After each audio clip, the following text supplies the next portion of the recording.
জয় জোহার আছে আপনাদের। আমরা নজর রাখবো নজরের তৃতীয় দফার ভোট, যেখানে হাবিবপুরে রবিবাসরীয় প্রচারে মমতা বন্দ্যোপাধ্যায়। এবারে আমরা প্রার্থী দিয়েছি প্রসূনকে। প্রসূন আপনাদের সামনে বলেছেন, কিন্তু আপনাদের আমি একটু বলি, একজন আইপিএস দেখলেন রেজিগনেশন অ্যাকসেপ্ট হলেও জয়েন করতে পারলো না, ত্রুটি ছিল বলে।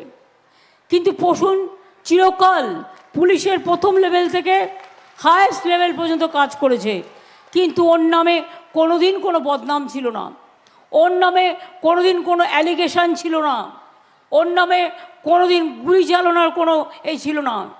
ও চিরকালই দৌড়ে গেছে। একটি কথা তো আমার মনে আছে, মালদায় দাঙ্গা লেগেছিল কোনো একটা জায়গায়, কৃষ্ণেন্দু গল্পটা আমায় করছিল যে দিদি 1 ঘন্টার মধ্যে আমি আর প্রসূন ব্যানার্জি তখন এখানে ছিল মালদায়, তাকে নিয়ে আমরা দৌড়ে গেলাম এবং নিজেদের ঝুঁকি নিয়ে আমরা সেই জায়গাটায় দাঙ্গা বন্ধ করলাম। বিজেপির কাজ তো কখনো আদিবাসী লাগিয়ে দেয়, কখনো আদিবাসী মুসলিম লাগিয়ে দেয়, কখনো হিন্দু মুসলিম লাগিয়ে দেয়।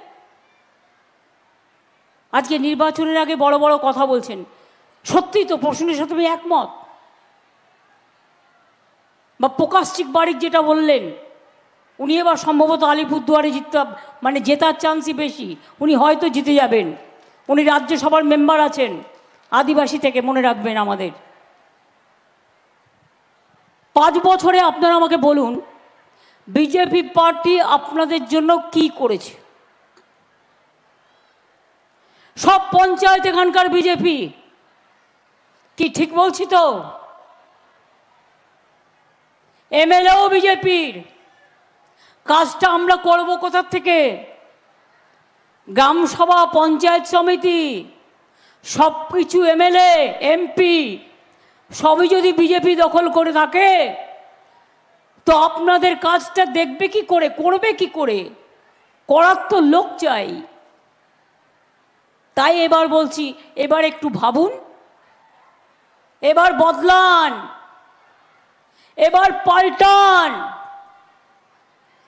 এবার বিজেপিকে বলুন, তোমরা বিরসা মুন্ডার জন্মদিনে ছুটি দিয়েছো? দাওনি, দিদি কিন্তু দিয়েছে। পঞ্চানন বর্মার জন্মদিনে তোমরা ছুটি দিয়েছো? দাওনি, আমি কিন্তু দিয়েছি। রঘুনাথ মুর্মুর জন্মদিনে তোমরা কোনোদিনও ছুটি দিয়েছো? দাওনি, আমরা কিন্তু দিয়েছি। ঈদ মুবারক আমরা 2 দিন ছুটি দিই, বকরিদে ছুটি দিই, মহরমে ছুটি দিই, শবে বরাতে ছুটি দিই, ছট পুজোয় 2 দিন ছুটি দিই। মনে রাখবেন, ফুল উৎসব, করম উৎসব, ভাদু উৎসব থেকে শুরু করে যত উৎসব আছে আদিবাসীদের পবিত্র উৎসব, প্রত্যেকটা আমরা পালন করি। আমি 2-3টে জায়গায় অনেক আদিবাসী মেয়েদের বিয়ের অ্যারেঞ্জমেন্ট করেছিলাম, সেখানে আমার আসার সুযোগ হয়েছিল। আপনাদের মন্ত্রী, আপনাদের ঘরের মেয়ে বীরবাহা হাসদা, সেও আমার মিনিস্টার, আমার সাথে কাজ করে। জ্যোৎস্না মান্ডি আপনাদের ঘরে মেয়ে, সেও আমার সাথে কাজ করে আমার সরকারে। প্রকাশিক বাড়ির আগেই ওকে এমপি করে দিয়েছি রাজ্যসভায়, আর লোকসভায় জিতলে তো কথাই নেই, ওই সিটটা আর একজন পাবেন। মৌসুম নূর লোকসভায় দাঁড়িয়েছিল, দাঁড়ায়নি যে তা নয়, কিন্তু সে জিততে পারেনি। সেই জন্যই তাকে আমরা মালদার মেয়ে বলে আমরা মৌসুম নূরকে, মা বোনদের সম্মান দেওয়ার জন্য মৌসুমকে আমরা মালদা থেকে আমরা রাজ্যসভায় নিয়ে গেছি। আমরা সব জাতিকে ভালোবাসি, সব ধর্মকে ভালোবাসি। আপনারা আমাকে বলেন, আদিবাসীদের জন্য বিজেপি সরকার কি করেছে?